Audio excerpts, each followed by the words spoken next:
Love at work, good or bad? I love you. Is it wrong?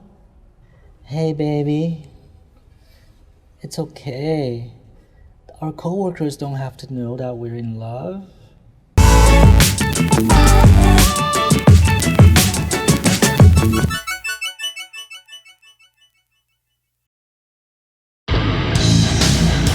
You know, if you're in Vietnam and want to know about business, actually, if you're anywhere and want to know about business, you might want to check out Tom Peng. He doesn't fuck around. Yeah, Tom Peng. He's A-okay. Peace. My organization is not huge. It's not small either. Around 200 people, going to 400 to 500 maybe in the next 6 months to a year. And it's inevitable that people at work fall in love. They start dating, they start going to hotels, have sex, whatever. It happens. So as the CEO of my company, what is my attitude towards people falling in love at work? It's a very difficult question because from where I'm from, Canada, right? Falling in love at work is generally not accepted. Generally, companies have policies that discourage people from developing relationships inside the office. And a while ago, the CEO of McDonald's, the fast food franchise, CEO of McDonald's was fired because he was having a relationship with one of his employees. The board fired him.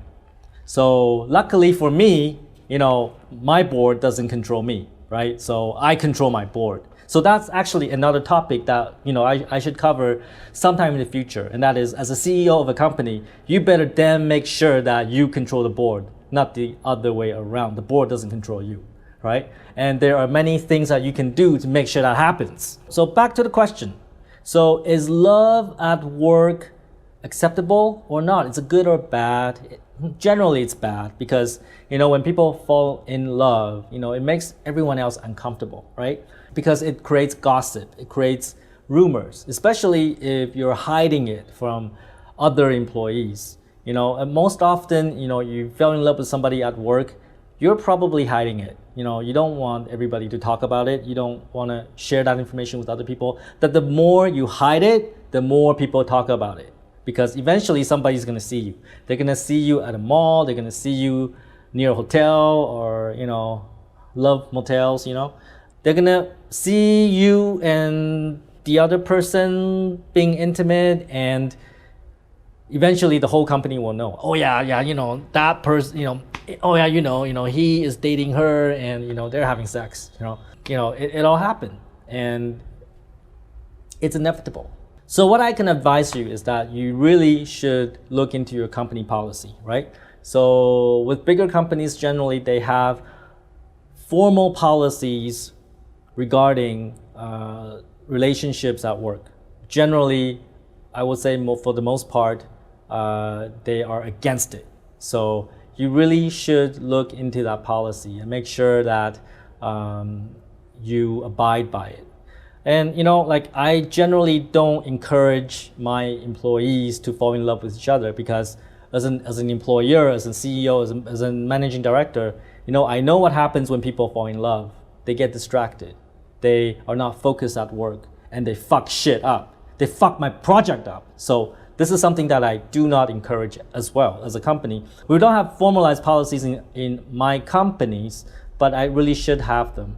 And I would discourage, coworkers falling in love with each other. Because it's bad for business, it's bad for company morale, it's bad for productivity, it's bad for performance, right? And the people that fall in love at work, they're not gonna stay focused. And as a general rule, if people fall in love in my companies, I will try to get at least one of the persons out of the company, right? Because I want my people to focus on work when they are in my companies. And with that said, really, do you really need to fall in love with people at work? Come on, there's 93 million people in Vietnam, 5, 6, 7 billion people around the world. Do you really have to pick a person at work to be your love interest? I mean, come on. I don't think that's necessary. It's just not professional, right? So don't do it. Don't do it, right?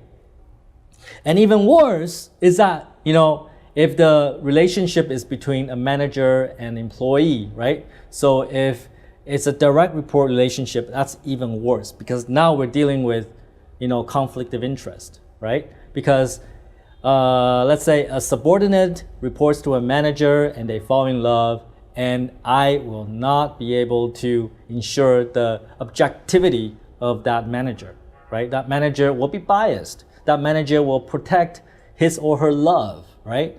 Then again, that will cause the team to be unproductive.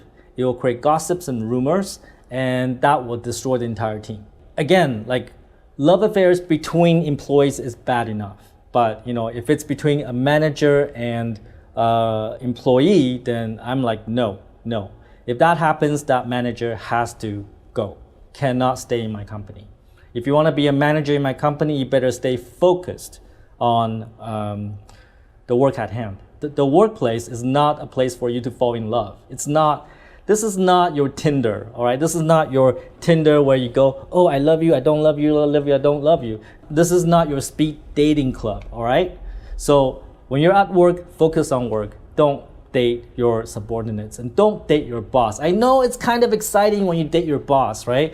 Because it's taboo, right? People like to do things that are taboo, right?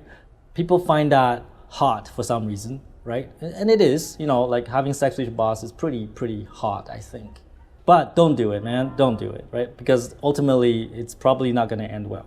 And the other thing you want to think about is, what happens if the relationship doesn't work out? I don't want you to overanalyze, but you should think about it, because not every relationship works out. And if you happen to love what you do at this company and the relationship doesn't work out, and especially he or she is a manager of you, then, oh man, you're gonna be in a really hard, difficult situation, right? You always plan what happens when a relationship doesn't work, right? Are you able to face that situation when the time comes, right? Again, another reason why you should not fall in love at work, because you're creating one level of complexity that, something that you eventually have to face. And it doesn't help you in your career. It doesn't help you in your advancement as a professional. Oh, hey baby. So what happens if you do fall in love at work, right? I would say don't hide it, right? Just make it open, because you want to avoid all the gossip and rumors, right? People are gonna find out, because people have a good sense of what's happening, right? And you can't hide it for long. And the best policy is to keep it open. I'm dating her, she's dating me, we're a couple now, right? And if you're dating someone at work, make sure that you stay objective with work, right? So you're not gonna show any bias. Even though he or she is your girlfriend, boyfriend, you're not gonna show any bias, right? You're gonna treat work as work. You're gonna treat personal relationships as personal relationships. They cannot mix. Because when you mix them, then things go bad, all right? So your career is gonna go down, and people will not trust you, and your manager will not love you, and it will not be good for you, right? So I would say keep it open, announce it, keep the relationship open to everyone, then it shuts everybody up. There's nothing to gossip about.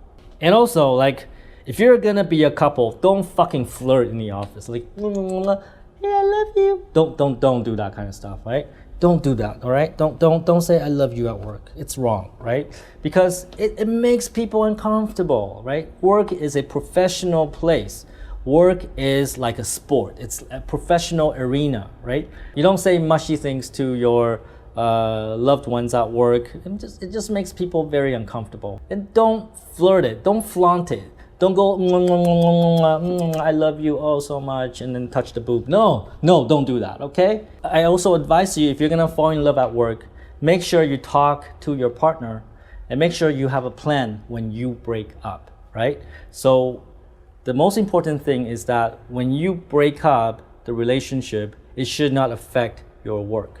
And both parties must have that understanding, right? So I don't want, for example, my own employees to get into a really bad breakup, and then like it affects the whole team, everybody's uncomfortable, and everybody has to pick a side. And no, you do not do that. When you break up clean, and you do not let the breakup affect work, because you're working together. You must have an arrangement. If you break up, how you're gonna do it in such a way that it does not impact the people around you at work, it does not impact the project, it does not impact anything. You want to break up clean.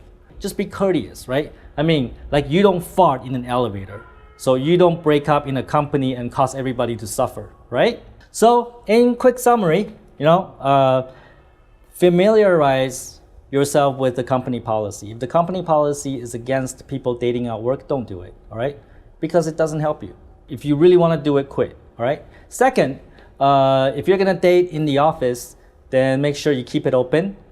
Remove the possibility of people gossiping or spreading rumors, and keep it professional at work. Don't flirt at work, and make sure you have a plan. When you break up, you want to break up clean. It doesn't impact the company, the project, your boss. Make sure that everybody's comfortable when you are breaking up, right? So make sure you talk about that. Now, I want to talk about me. I've dated a lot at work, like not in my own companies, but also in the companies I used to work for. I have a lot of girlfriends that I had at work, because I am not work-life balance. I'm work-life integration. My life is work. My work is life, right? I work 16, 18 hours a day, on a good day, right? And as such, really, the only way for me to know people is through work. I don't really have another life. I don't go to clubs, I don't go to parties. So, really the only way for me to know people is through work, right? And work and life for me is the same. I mean, this is a topic that I can talk on and on and on, because, I have so many stories to share. But I'm not going to, because it's not appropriate. But I'll say this though, right? I've dated a lot of people at work. Yes, even as the CEO of my company, I've dated my own employees, multiple, a lot of them. Shit. Thankfully, my board doesn't fire me. Okay, but one thing I can say is that I am very, very objective, right? Because you have to understand, my life is work. Right? So to be my partner needs to put work first too, because I'm all about work-life integration, and work is the number one most important thing to me, right? Anyone that's my love interest but does not put work first, that relationship just will not last. So with me, I have varying standards with people. So for example, if you're a complete stranger, I demand nothing from you. Whatever you do, whatever you say cannot affect me, and I don't expect anything from you. But if you are an employee, then I would expect certain things from you. My standard for you will be much higher. If you are a manager in my company, my standard for you is even higher, much higher than an employee. And if you're a partner, somebody that I consider as a partner, then my standard for you is even higher, right? So I expect you to work as much as I do, right? I expect you to care about the company as much as I do, right? So my standard for a partner is extremely high. If you're a girlfriend and somebody that works with me, my standard for you is extremely high. So I don't think you need to worry about me being unfair to my employees. Just so happens I'm dating one of them. Because if that person is dating me, my standard for her is going to be super high. Much, much, much, much, much higher than any ordinary employee. I expect so much from that person, right? And if that person doesn't meet my standard, bye-bye, adios, you're sayonara, you're gone, right? So, because I put work first. I always put work first. So it sounds like really challenging to be, my love interest, right? But then, being my love interest has certain advantages. Let's just say that. All right. What kind of girl really, really turns me on? Give me like a really hard on. It's the kind of girl that's very focused, very driven, want to be successful in their career, right? That kind of girl just makes me feel so hot. I just want to like rip my clothes off and say, take me, you know? I love a girl that's career focused, very driven, want to be successful. That is what I'm looking for in a potential partner, because, you know, I am that. I don't want a loser girlfriend. I mean, no. I mean, that doesn't help me at all. I want somebody better than me, stronger than me, fuck harder than me, work harder than me, and I don't mind if they make more money than me. Great, if they make more money than me, I'll stay at home and take care of the baby and wash the dishes and cook the dinner, you know? No problem. I have no problem with, you know, women being stronger than the men, all right? I don't have such ego that I have to be better than the woman. No, not at all. If the woman is stronger than me, if the woman's more successful than me, that actually just makes me want them more. In summary, you know, falling in love at work, don't do it generally because most people are shit. If you're shit, don't do it in my company because I'm gonna fucking fire you, all right? And, you know, if you're not shit, you're like me, then it's okay because you're gonna put work first. All right, you're gonna put work first and you will not be biased, you will not be unfair because you always put work first. Your relationship is second, right? Don't be a fucktard and take fucking action.